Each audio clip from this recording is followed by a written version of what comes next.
So that's where we're going today. Multi-dimensions. That doesn't mean, you're going to do some acid trip or something. This is done in consciousness. When I say multi-dimensional, some people are, oh yeah, I used to do that. No. I'm talking about something that's on a soul level. Hey, baby. A bird just came to say hello and bumped the window there. Yeah, no, that one's on a trip, you see. So, if anything I'm sharing here seems a bit too out there, far out, because I tend to like to be balanced. I tend to like to be balanced. So a bit of grounding, yeah, because it sounds like, well, he's always out there. No. If you listen carefully, it's also very practical and grounded. Because, people can sometimes get way out there, and that's not my thing. That impresses people, by the way.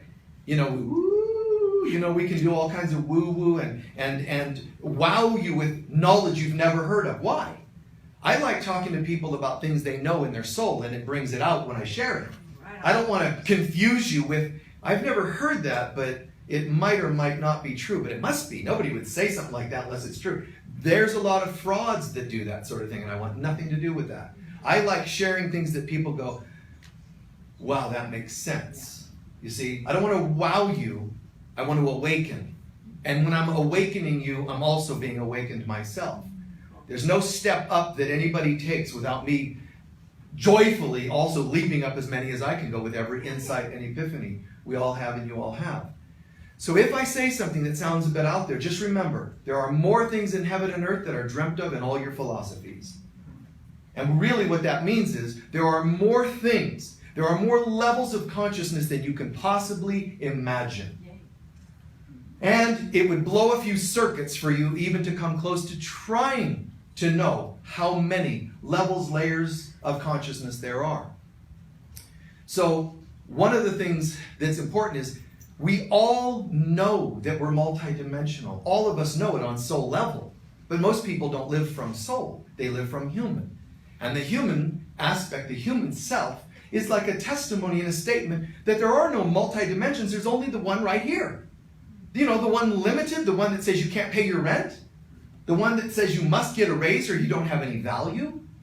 The one that says, you better marry someone or you'll die alone. That's not the multi-dimensional universe. That's definitely not God. That's the fallen self. The one who has forgotten. When we say fallen, it means forgotten.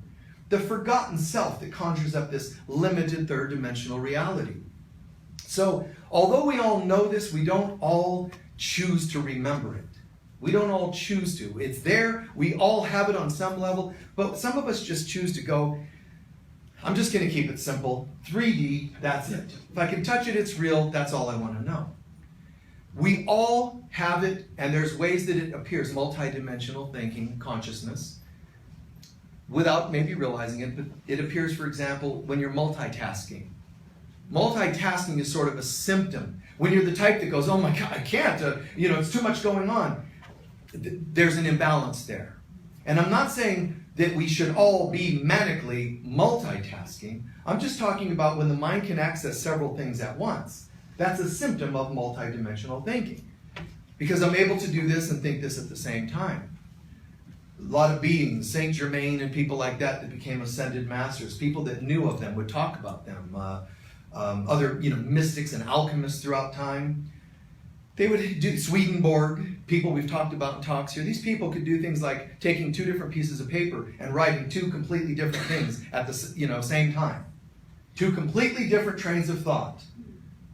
And that's accessing multidimensional consciousness. You have to really be doing something trippy with the brain to be able to say, wait, you're going to do two separate things, don't get confused. And don't start having conversations with each other because you've got jobs to do. So, it takes balance. Multidimensional does not mean being out of control. In fact, that can become dangerous, which I'll talk about in a second. So, having instantaneous insights is another symptom. If you have those kind of, I don't know where they come from, but epiphanies, even if it's through art, it didn't come from nowhere. That's a multidimensional thing happening through you. And you just get these ideas, a poem. That's multidimensional consciousness. It's not only in the creative arts, but the creative arts are definitely one primary vessel to receive multidimensional consciousness. Obviously, multidimensional consciousness also means tapping into bells. It means tapping into multi-dimensions. And some people immediately go, wow, multi-dimensions, that's great. It's not always great, because what dimensions are you tapping into and who lives there?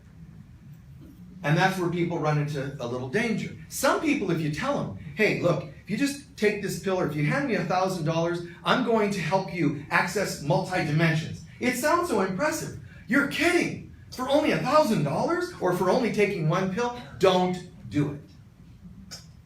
It's better to become multidimensional than to act it or go do it like it's something outside yourself. The mystics used to say these things will happen organically if you just become a nice person. You just grow in love and these things happen naturally. Well, I'm pretty loving and I'm not having any cool mystical experiences. That very need to have them is dangerous if you were to have them. Because the very ego involved with wanting to have them to impress your neighbors is going to mean that that's the number you're going to dial up when you access those other dimensions. You know, it's like, I want to channel 666 hell, you know, and that's the phone number you dial. Ego self, send, you know, you're interacting with dimensions you should not be interacting with simply because you're coming from an ego self. So it's best to let these gifts unfold. But there are tools that I'm going to share that help along the way. I'm not going to say mystical things that you can do, because the more out there and mystical they are, the more dangerous they can be if people don't know what they're doing. Also, there's just so many people that try to sell you on that stuff. I just say, be careful, don't mess with it. The first thing I would recommend for you to become multidimensional in consciousness is work on this dimension first. I would say get this one right a bit more. Start getting your third dimensional life and your fourth dimensional life a bit more in order. Now, why do I mention fourth? Because every human being is living third and fourth dimension every 24 hours, every day, 24/7. You're mostly in the 3D world when you're seemingly awake, and you're mostly in the fourth dimension when you're seemingly asleep. So you're actually already interacting with the fourth dimension. The astral world. Seeing deceased loved ones and having spirit guides come to you in dreams sometimes and talk to you. That's very fourth dimensional. The fourth dimension is very surreal. That's why dreams seem so abstract and surreal. So I would just say, let's get down a bit more solidly the third and fourth dimensions. Work with your dreams. Work with your dreams as a means of, it's a guidance. Well, the lower self has dreams too, which Freud called all your personal frustrations that come through your dreams when you go to sleep. That's true. He's right about that. But we evolve to a place where the dreams of the ego self, meaning my longings and my fears, start dropping away in my dreams, and I start having more specific guidance dreams. It's less about abstract and more clarity. And that's a great sign, so watch for that. When your dreams start to become clearer, that's a great sign that you're clearing out any fourth dimensional residual astral stuff that might need healed. Definitely, you develop better multidimensional thinking when you have a great relationship with God. What could be a better guide than God itself? So being a spiritual person and doing your best to pray and meditate, which sounds similar to the next item I'll mention, which is we have to raise our sense of Christ consciousness. Not just our connection to God, let's say metaphorically, up in the sky that we pray to. I'm talking about raise your level of that God presence in yourself, which is awakening the Christ self. The Christ self automatically kind of creates a safety mechanism. When some people say, well, if you're going to do this kind of work, you surround yourself with white light. And again, as is often the case, I have a different way of saying it. I don't say wrap yourself in white light. No offense if that's what you do. I like to surround myself with white light and so on. I think it's great. It's better than not surrounding yourself with white light. But Michael Mirdad teaches it differently, and he says, become the light you would have wrapped yourself in. You're better off becoming that light, because when I wrap myself in light, it's like saying, I'm not that, so I better wrap myself in that to protect myself because I'm not so good. I would rather just become that light. Then if God is with me, once again, if that light is who I am, what else do I need to be concerned about? So that's just another perspective of that. And then in a sense, it helps to develop multidimensional consciousness if you know how to use willpower. You do have to have willpower to mess around with multidimensional consciousness. And I'll explain that in a few minutes. But we have to have the ability to say yes and have conviction, like a person who prays with decrees instead of begging prayers. You have to develop this sense of confidence if you want to become multidimensional. It's not a passive, weak thing. You've got to have some backbone that should originate in God consciousness, not self-ego will. And that I'll come around to that again, and I want to share maybe some stories about that. But next, honor synchronicities. Honor synchronicities and connections. Honor things, recognize things. Because the universe will say, you're struggling with something, for example. We're going to give you an answer to that right there. And then one over here, and one over here, and one over here. Let's see what you do. And if you're really nothing but dense, you're just kind of whatever, coincidence. When you can go, wait a second, that's weird. I was just thinking about such and such, and then I turned on the TV and such was on. And then 3 hours later I turned on the radio, if anybody still listens to radio, and something was on the radio that's when you can sit back and go, wow, I get that. Something magnificent. Never overanalyze synchronicities and connections. And never also don't make them more powerful than you. Don't go, I just love them like they're gods. They're just signs from God to God that say, you want to wake up now or you prefer staying asleep? That's all it is. The synchronicities are all just signs of awakening. So they're great for us, but we will not do as well if we're ignoring these things. If you want to develop multidimensional thinking, you got to learn to listen, which is the same as watching sign synchronicities, but listening has a little different feeling for me. Watching means observing things here and there. Listening, I just feel it's, metaphorically for me as I feel it is, I kind of widen consciousness. I sit and just listen to what's happening. One is sort of noticing it outside, the other is listening inside. And they're both perfectly valid for different reasons. Learning to listen. Am I missing something? What is the guidance today? And you never become so evolved that you're beyond prayer. So you start every day, here I am. And you listen. Listen for what? A voice that says, hello, hello, hello, hello. No, you listen for a feeling, which sounds weird. How do you listen for a feeling? And that's what you're doing. Listening doesn't mean with your ears. It's not just clairaudience. It's that times 100. It's listening like clairaudiently, but it's listening with feeling. And so what I'm going to hear is not a word or a voice. It's like I'm going to hear a feeling and a confirmation. It might be a feeling to do this or do that. I'm wondering if I should go this direction. And then there's this feeling of confirmation that feels right.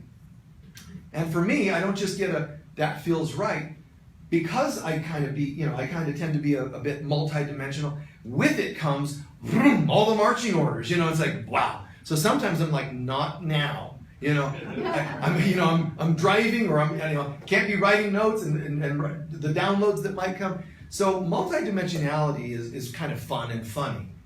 And we all get that a little bit differently, but there's times if you're one of those that gets a big download, there's a difference between what we call voluntary and involuntary. If things tend to download to you and it overwhelms you and you have no way to stop it, that's called involuntary and it's not the healthiest. It's okay, but it's not as healthy as like Helen who wrote A Course in Miracles. Jesus would talk to her, she would scribe what he's saying, and if she needed to stop, he would stop. You understand what's happening there? You still have say-so. You still get to choose. You are still the chooser and the witness involved. You're still in a place of power. So listen and imagine. If you want to be multidimensional, you have to nurture imagination. Heart chakra quality, childlike quality, a bit more of a feminine quality than masculine, but you've got to learn to have imagination. The imagination to, I wonder what would fill in that line in that poem. The imagination to, I wonder what I could say to help that person, help ease our argument we just had. That imagination is, in a sense, one of the primary tools to help us even awaken this skill, but also it helps us nurture that skill. So there are some challenges I'm going to review for a moment. Some of these may make sense, some not, but one of them definitely a challenge. Involuntary clairvoyance, involuntary psychism, involuntary experiences. Even though, and it's a funny thing because people always go, is this God or is it darkness? As though there's nothing in the middle, and there is something in the middle. There's you. So some of your insights and confusions, your involuntary stuff, doesn't just mean you're suddenly possessed. There's a lot of people that are involuntary clairvoyants, involuntary channels, and the involuntary is not coming from forces outside, it's their own imbalances. If I didn't know how to say no to my mother or father the way they treated me, if I didn't know how to say no to whomever, in my life, that seems to be, and when I say no, I don't literally mean it's always the word no.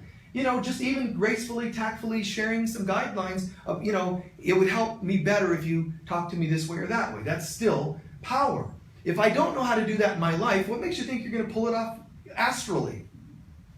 So it's all a lesson. So even when I want to improve things astrally, it helps me if I improve them right here in my day-to-day life. And in so doing, I am improving them on all other dimensions. And some people have asked me about this. This is a strange one, just an aside. Sometimes people will say, and they don't know what it is, they'll feel this weird thing in their eye, as though their eye sticks a little bit to one side. And they'll have this kind of an odd, and they'll go, there's like a tick almost happening there. When that happens, I recommend something very simple. Take your attention and look in the direction of where that's happening. Something's pulling on your eyelid over here. Look in that direction and say, what do you want? And every person I've ever recommended it to, when it was not going away with everything else they've tried, it ends immediately. What do you want? Because something's sort of tugging on you clairvoyantly, and your body is translating it as some sort of an, eye issue, eyelid issue, skin issue, and it isn't. It's just translating it that way. What's really happening is something speaking to you here. It's just translating as such. Anybody ever have that? Yeah. Oh, excellent. Okay. Well, just ask. What? Look, you can try it and recommend it to other people, because you're going to find people who said, I've tried all kinds of things. I rubbed it, I had acupuncture and all kinds of things that work for ticks and everything else, because it's not that kind of an issue. Right. It's something more. So try that and see what you get from that. If you notice the difference, let me know. Another thing with multidimensional consciousness is it can be overwhelming. Being just being on Earth can be overwhelming, but being everywhere else at the same time, it can be overwhelming. I think that's why a lot of geniuses, we're a little difficult at times, because there's too much happening. And I don't like and agree with them always translating it into being kind of a difficult person. There was this movie on recently about Steve Jobs, who did all this creation of Apple and all that. And they made it very clear that nobody liked him. They made it clear that nobody liked him. Those are the words they're using. Do you realize nobody likes you? Do you realize everybody hates you? They don't like the way you are, the way you treat people, the way you channel, the way you do anything is always only that one way. Now, when you do it nothing but that, it's what you are. When you only slip and make a mistake, it's what you did. Do you see the difference? Oops, I did. When it's all you are, you've become narcissistic, or even a megalomaniac in some cases. It goes way overboard. So it's okay that we make mistakes, but we don't want to become that. So I don't really appreciate that, and no matter how much genius you have, I don't find it very appealing. Your genius is not very appealing when it comes with so much of the negative.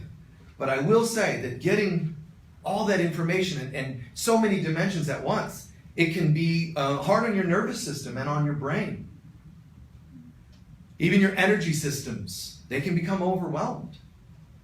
So there are ways to deal with that, which I'll share, because some of you are going to connect with one part of what I'm saying more than another, and others another piece. But it can become overwhelming. I know, for myself, it happens a lot if you have the downloads. If something downloads, you become very clear about, wow, here we go. This is so amazing. Here we go. And if everybody else doesn't get it and they still need to think about it or talk about it, there's like a, it's like saying to your kids, hey, guess what? We're going to go to such and such amusement park. They're all excited and, they're ready to go, right? They just heard this inspiration. We're going to go and have fun. If you were to sit them down and say, now we have to plan the trip.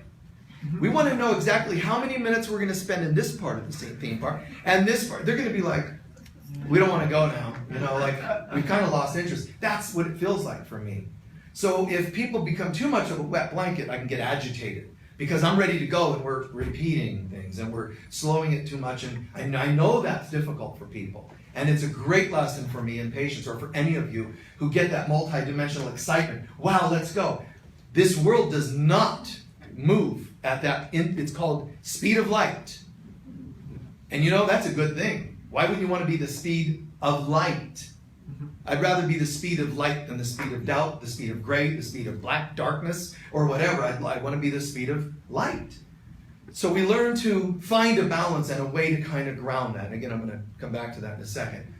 But being too multidimensional can raise the energy, the nervous system, blow fuses, as it were. One last thing.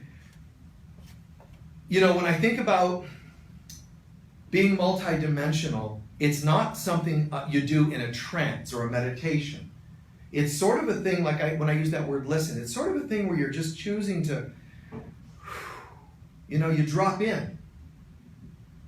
And you learn that when you're dropping in, everything is right there. Every dimension is right here. It's just the actual shifting the channel. Like, in a sense, radio waves, and then you tune to the right channel, but the radio waves are all there at the same time. It's the same. Consciousness in every dimension is actually overlapped. They're all right here.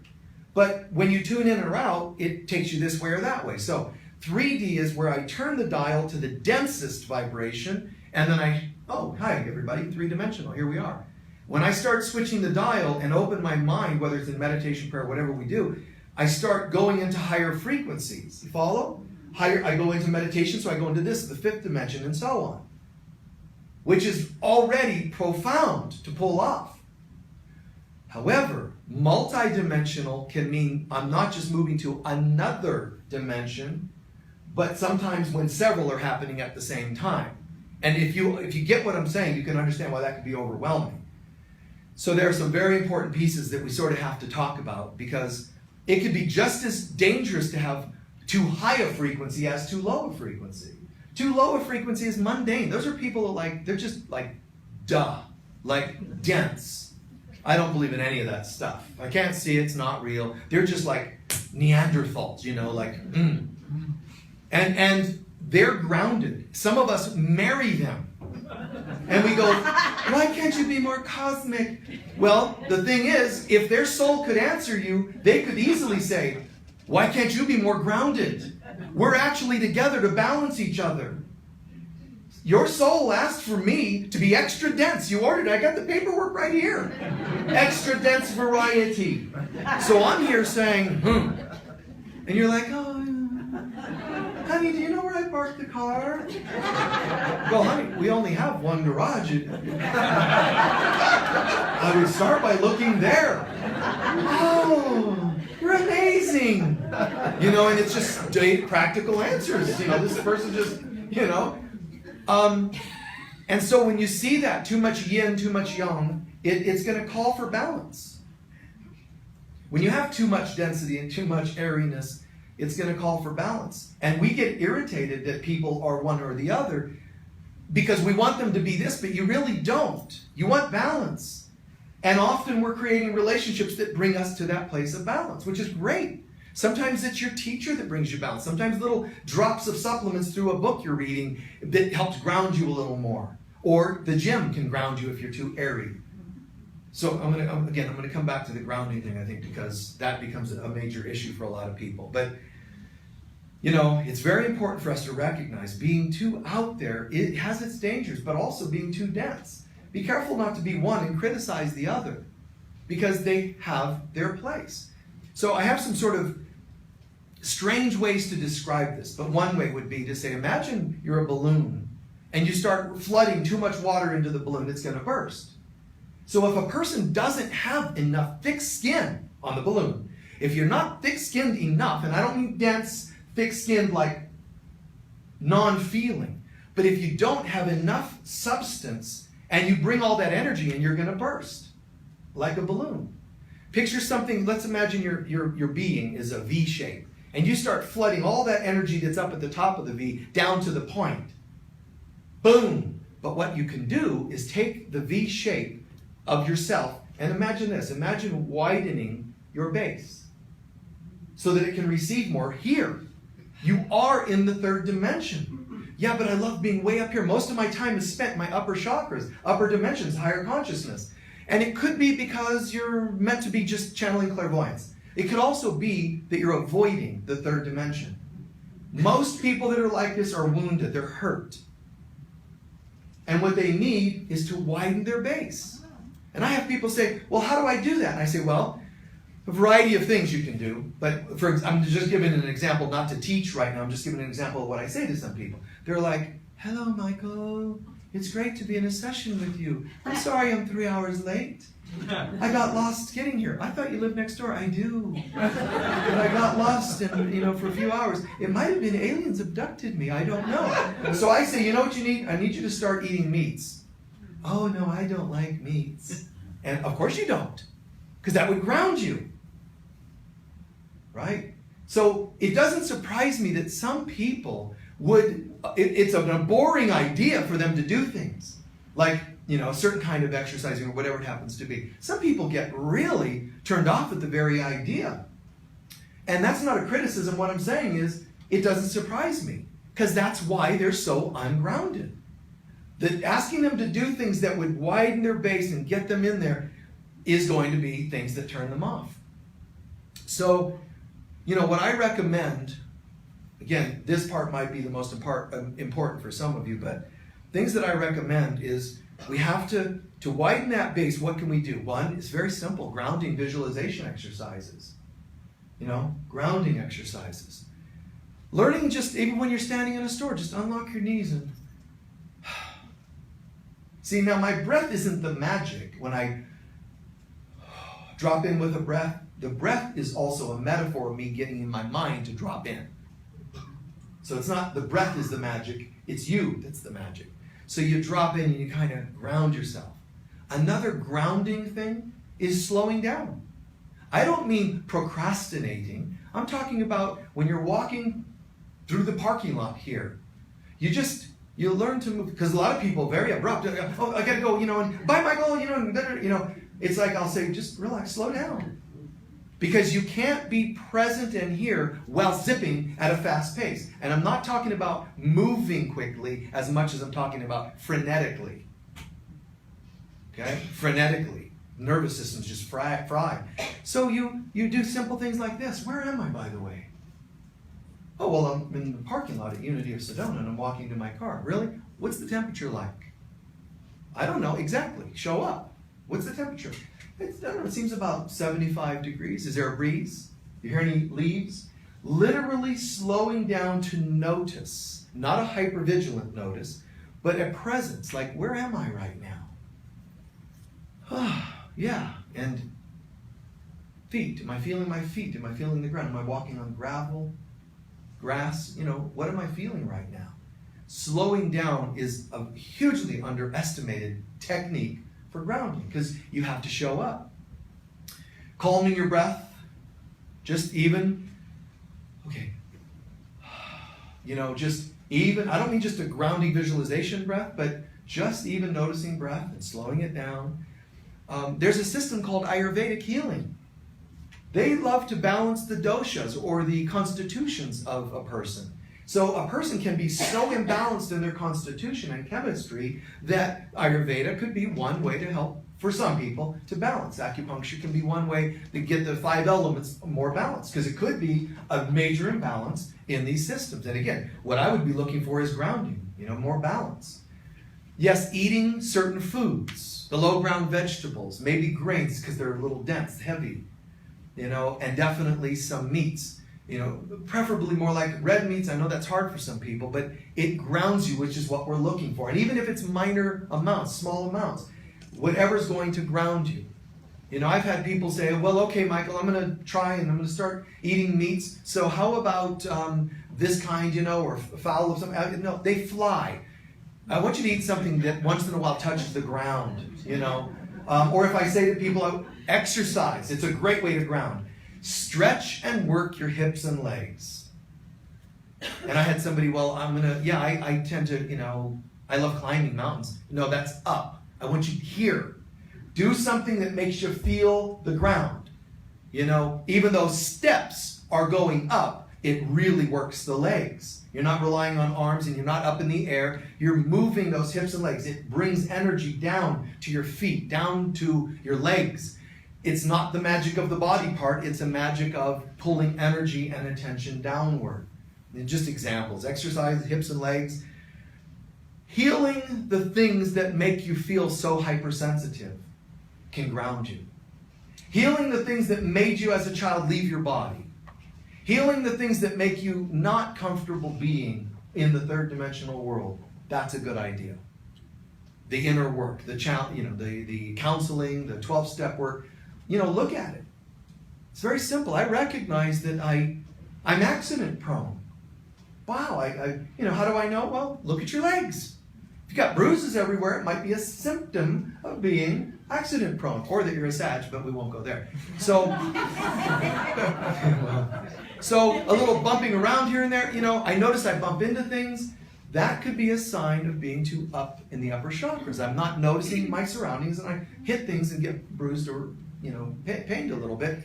So ask myself, I notice that I'm not as grounded as I could be. I notice that I'm out of my body a lot. I notice that I get easily startled. All of those could then be turned into, and I accept. This is not God's will that I'm bumping into things and startled and late everywhere. It doesn't feel great for me. I love being out of my body because I feel safer, but I can see that it's not actually bringing the greatest good. Maybe my being here more is not such a bad thing. Maybe people would like me if I show up more. And looking at that and owning that it's not great for you to be out of your body all the time, and then offering to flip it around. So I am willing to heal this and surrender these issues to God. I'm willing to stay still up in my upper centers because balance is great. But I'm also willing to heal that which I need to heal and give up that which I need to give up to be able to find myself here, in my body. Root chakra as balanced as crown chakra. I want to be here fully. I want to be here, in a balanced fashion. And one last thing to help ground. This one people would never guess. Create some things in your life that make you feel of value while you're here. Edgar Casey called it be of service. For root, a cure for depression, he said, and let's say root chakra issues, is to be of service. And I'm just translating that slightly different. Create ways that make you want to be on earth. And when you see yourself making a difference in people's lives, you tend to want to be here and do more of it. So being of service actually activates the root chakra and can cure some of our depressions that say, well, why even be here? Why bother? You make a difference. And that's a very grounding, kind of a thing. Now, lastly, some examples of multidimensionality. I could ask probably everybody in the room, and I think everybody would have an example, but I'm certain that some of you would have very vivid examples of multidimensionality. This can involve anything from experiencing light beings to having insights, miraculous experiences and healings to, in the middle of the night, something, speaks to you. These are all multidimensional experiences. For myself, I've not really shared many of these stories because sometimes I think they can sound like a bragging or something. So I kind of steer away from it. But since we're on this topic, examples of multidimensionality for me vary tremendously. One example, though, would be years ago, maybe it's about 10 years ago, I had developed close enough friendships with some people where they would say, would you do channeling for us? Because typically I would say no to people. Not channeling. I'll channel while I'm awake, my eyes open, I'm here, and I'll still channel just like a channeling a talk. and I'll channel answers in a counseling conversation, or whatever it may be. That's always channeling. But there's two kinds of channeling in a nutshell. One where you're sort of in a trance state, and the other where you're embodying, and that's the one almost nobody does. And that's the one I like. I don't want to channel anything in a state of consciousness that I can't do myself. You see what I mean? Because as soon as I channel it, this is the way I would do it. As soon as I channel it and go, well, wow, so Jesus came through and said, there's this thing that people could do to be better people. I think I'll just observe that from over here. I immediately would go, well, that's unacceptable. If there's some wonderful thing, I'm going to start doing it. Why would I not? You know? And that's one of those things about multidimensionality, is it can bring on a lot of pressure like that, for lack of a better word. It's like when you see all these things, it shifts how you are. You know, it's really hard to be just dense when you've experienced and tasted these multi-dimensions. You go, wow. You know, let's say right as I'm standing here, I can see angels and things. I'm just not going to go, oh, hi, and distract the middle of a talk and start talking to somebody, an angel over somebody's shoulders, or somebody's deceased relatives. But that's what what can happen with multidimensionality. Distractions, and, you know, there's so much going on. So I like kind of staying, and a thing at a time. Something comes to me to say, and I just keep going, I just keep channeling it. And thank God it's not 50 things at once, where it would start short-circuiting. So I just say, no, this is how we're doing this. And I'm open, and it comes through in a very graceful, kind of a pleasant fashion. But when folks said, would you do channeling? No, you know, most of my life it's no, not as a, I'm going to sit back and just, you guys can ask questions and I'll do it. I'll be awake and answer them, and they're just going to be just as good, but they're different too. When I'm awake, they're going to come through a filter, as they will with you. If you're awake, they're going to come through your awakened filters. So in a way, you're going to bring through less filtered material if you get out of the way. So that's a benefit to kind of trying it in a trance-like state. For me, the friends had asked, would you be able to do this?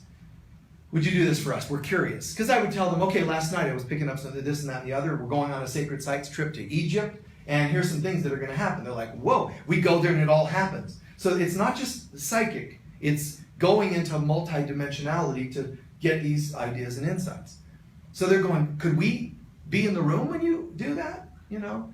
Well, yeah, but it sort of happens sometimes when I'm asleep, sometimes as I'm fading to sleep, sometimes as I'm first waking up. I don't, you know, it happens anytime in there. I don't try to control that. I just kind of open up. So, okay, can we do it? Sure. So what we did is we came up with a method, a technique, where I would lay back and just relax, and the folks would, you know, come into my room. If we're on like tours, everybody's in the same place, or we're at a retreat, we're all staying at the same place. They can come into my room, and what I would ask them to do is this.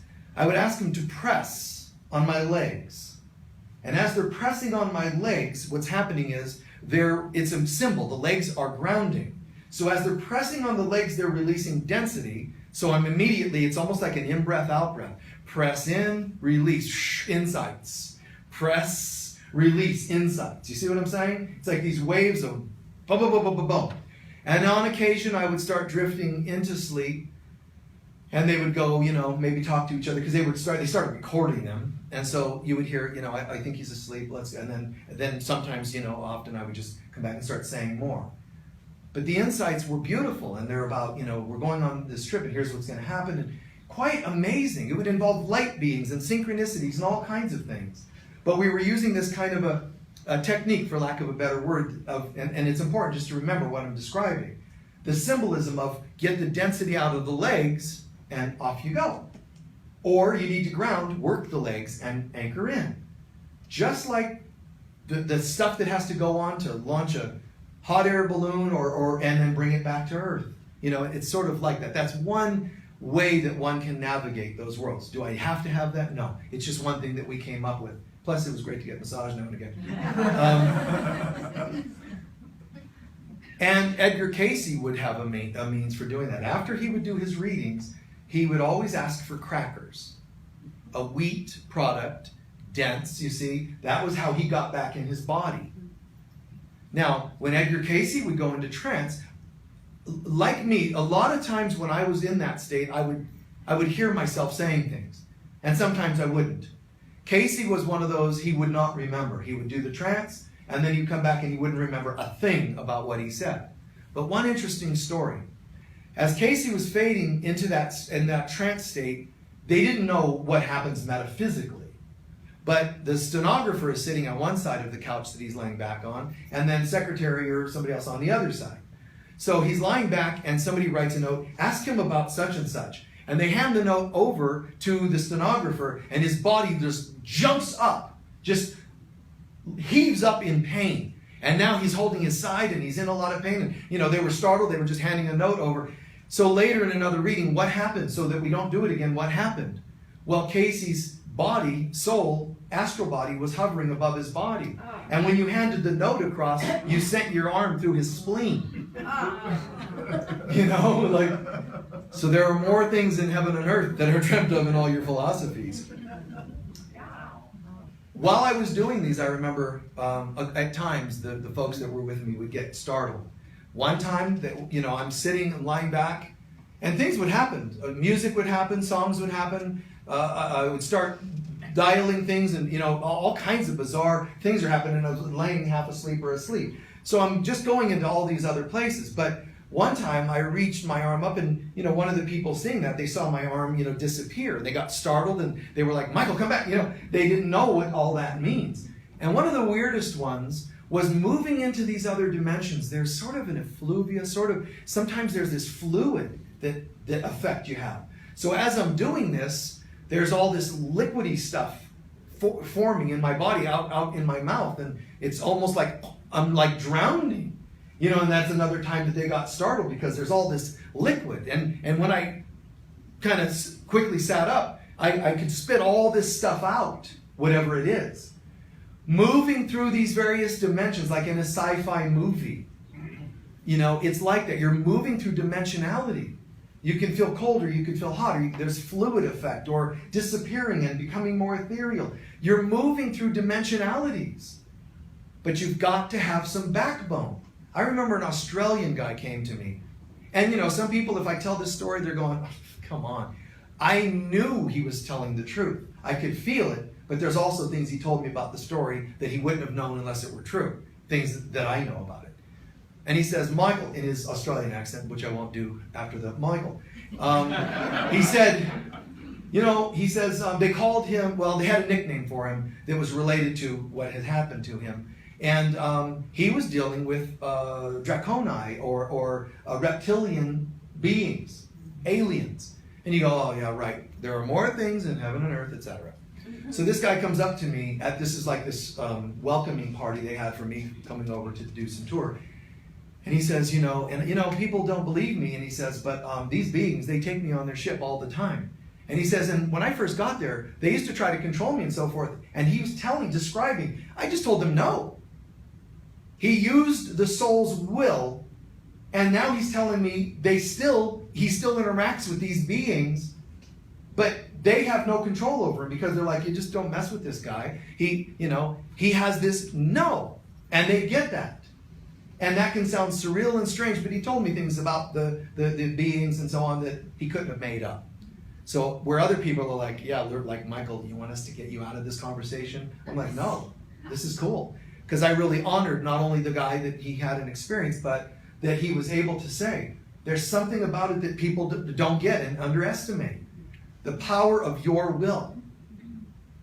So I know there's stories of channelings and beings you feel out of control, beings that seem to control you. Remember, you are the living Christ.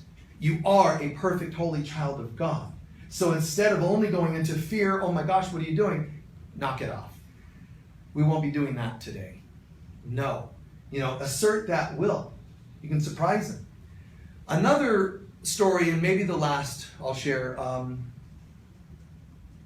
I remember my middle daughter, maybe about 10 years ago, she said she was telling me about somebody, bless you, she was telling me about somebody at work who had maybe not gotten the position they wanted, and my daughter's friend got the position instead. So this gal got very angry, and she supposedly, put some sort of curse on my daughter and her friend.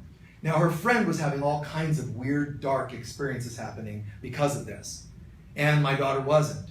But they went to some local wise woman, a Mexican wise woman this is in Los Angeles. They went to this area in Los Angeles. So they went to this old wise woman. And this wise woman sat with him. She did her work, her whatever she does. And she says, yes, somebody's definitely put the evil eye on you girls. And she said, here's what it's doing. And they're like, how could this lady know? Here's what they're doing, da-da-da-da-da-da.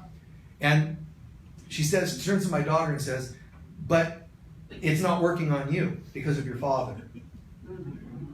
Your dad has this unique connection, so they can't mess with you. Now, that's not me bragging, but what I'm saying is, your light can sustain genetically. Your light can sustain genetically. That's why, even when the people of Israel got themselves into trouble, just being a descendant of a being as clear as Abraham helps them have that unique vibration and protection. It's in the old days, you could call it blessings that would be passed down to, but we all have them. We all have them. And my daughter's mom is very connected too. You know, she's very close to Mother Mary energy, so she's a light too in this story.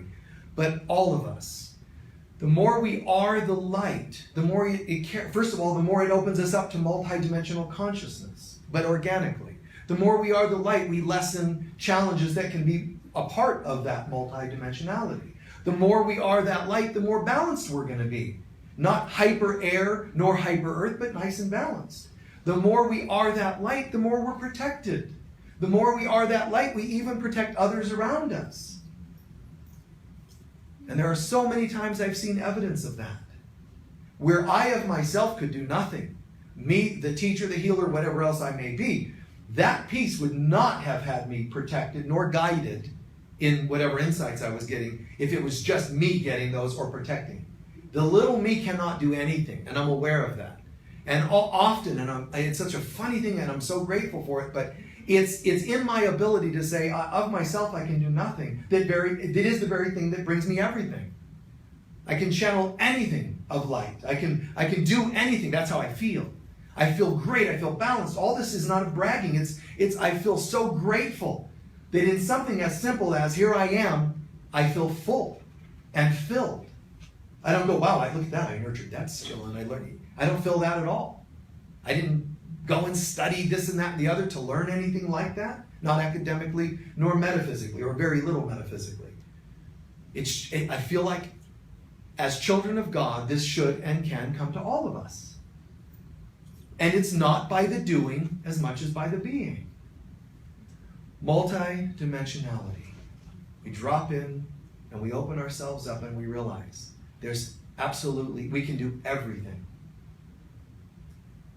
Shakespeare was asked, true story, there are fragments of the Old Testament, the Proverbs and things like this. There are parts of the Bible that are fragmented. And we don't know what to do as they're developing the Bible and doing King James Version or whatever they were doing at the time, another edition of the Bible. And they ask Shakespeare, would you help us with the pieces that are fragments and missing words, partial sentences? Shakespeare goes into his version of a trance and channels what material should have been in there. So the Bible that fundamentalists can read today don't even realize and give thanks that someone who could go into multidimensionality and trancing actually channeled. Don't say this to your Christian friends, but that Shakespeare actually channeled portions to fill in the blank. Now, what I like about that is not only is it an amusing story, but I love that any human being can say, what would there be there? And it comes to you. And that's why I said imagination is a key tool to opening up to multidimensionality. If Shakespeare would have went, well, based on the vernacular of our current languaging, I don't want to hear what he puts in there. But for a guy who goes, if the words were there, what would they be? And he opens his mind and imagination. If it's already there, because it is in the matrix, there's already a dimension that tells us what the words would have been. What would those words have been? And there it goes. It just starts flowing. Just like when folks here say, Michael, can you talk about? I guess so. Here we go. Fire up the engines and on we go. Please take a few centering breaths.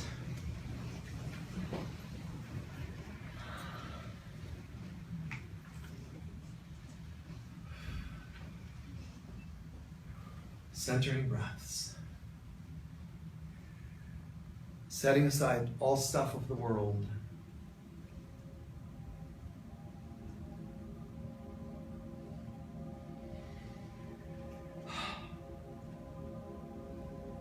Dropping in,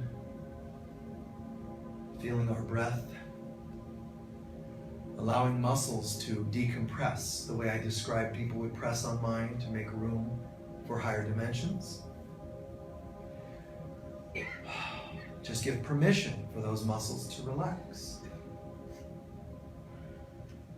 All those extra tensions that aren't necessary to hold you up to relax. So all this falls away.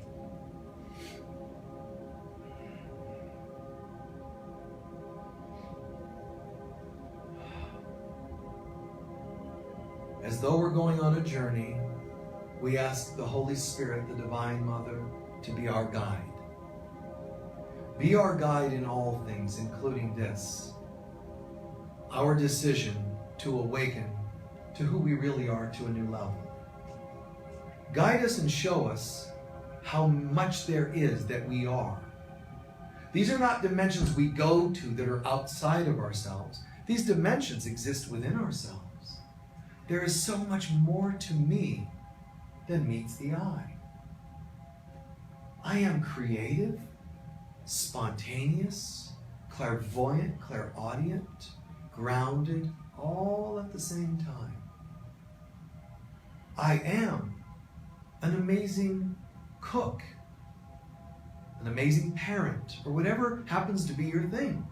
I'm a wonderful partner. There's a dimension where we're all these great things. The third dimension tries to scream that we're not, and it usually gets our attention. I am a wonderful lover, a wonderful person, humane, humanitarian, compassionate, philosophical, metaphysical. All this and more.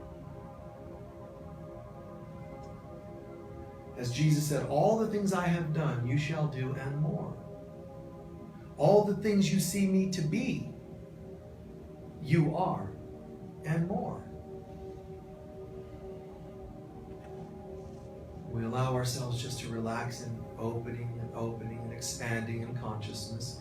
We hear the sounds, the tones, the music, the notes, the breath, the muscles dropping, our choice to expand in consciousness. We expand a bit more, and we pause, not to intellectualize or get distracted, but we pause to ask ourselves, if there's anything about me that's not grounded enough to safely merge into higher dimensions, what would it be? What is it in me that doesn't allow me to widen my base and be more grounded? Is it something I'm afraid of? Is it something I just didn't know how to do? Let's all ask the Spirit of God to guide us in how do we widen that base and show up more?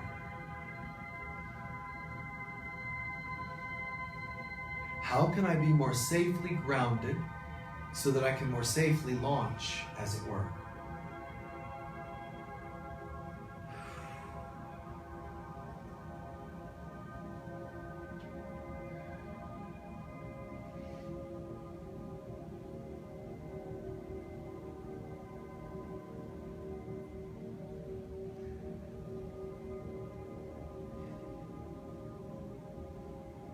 See that shifting in yourself. See yourself safely applying that thing. Whether it's Ayurveda, grounding exercise, eating foods that can kind of bring you here and ground you a bit.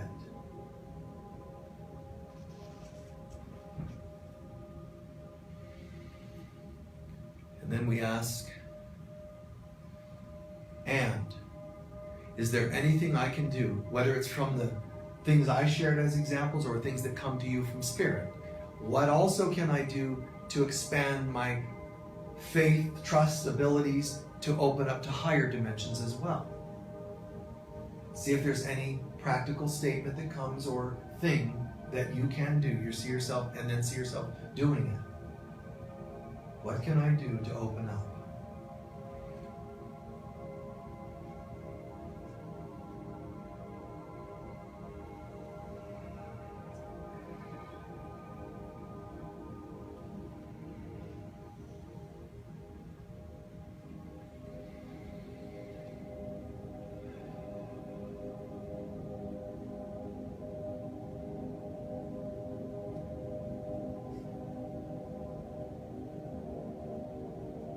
See yourself already doing it. And therefore, we are fully informed, prepared. And we say then in closing, Father, Mother, God, we give thanks that what we've just seen or felt is already acknowledged and integrated. And so now we open up to another level of welcoming in the presence of divinity. And there's no better way to be multidimensional than to be divine. So we welcome your divinity into our crown. It pours down to our third eye. It pours to our throat. Each of these centers being activated and opened. Pouring, pouring, and pouring gently, lovingly, sparkles of light with it. It pours down into our heart center, igniting, activating the heart chakra, opening. Here I am, feeling the joy of here I am. Awaken me to all realms, realities that would be for the greatest good. It pours down to the solar plex center. It pours into the navel center, pouring and filling every particle to the root center, activating our center of groundedness. The root roots us. And we see ourselves standing like the tree of life. Legs, feet grounded firmly, beautifully. The root center to the center of the earth. The rest of us in full balance. Our arms, palms extended to the sky and seeing ourselves with light just shooting from our hands to the sky, feet to the ground, to the earth. Seeing all this light from all of our chakras extending to the planet, to all beings. My heart to all hearts. My throat center to all throat centers. We're all alive in God. We're all awakened, we're all activated. And in the God aspect, we're all fully protected. However, we know that on earth, there's times when we doubt and fear that. In such cases, we ask Spirit to know exactly when to kind of ease back on our energy systems being so open, conserve energy, and then open again when it's safe to do so. And we commit to creating a life more and more every day that is safe to do so, so that we have less reasons to be shut down. For this we are grateful and alive. Not in terms of just our mortal selves, fully alive. Breathe into that. Exhale the old, the weight of the world, the old. Breathe in, and what does alive sound like? And keep that sound going.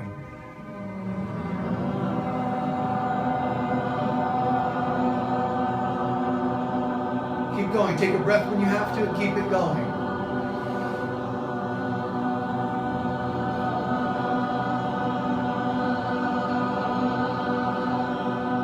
From every center, keep going.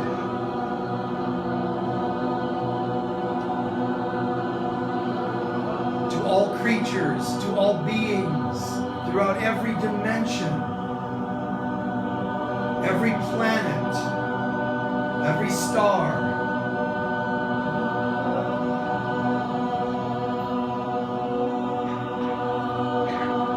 That beautiful light.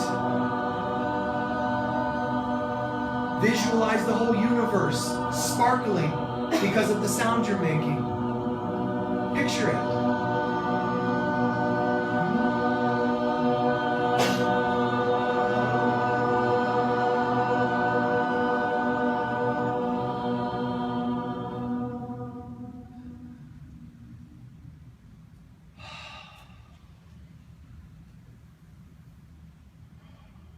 There's nothing to fight.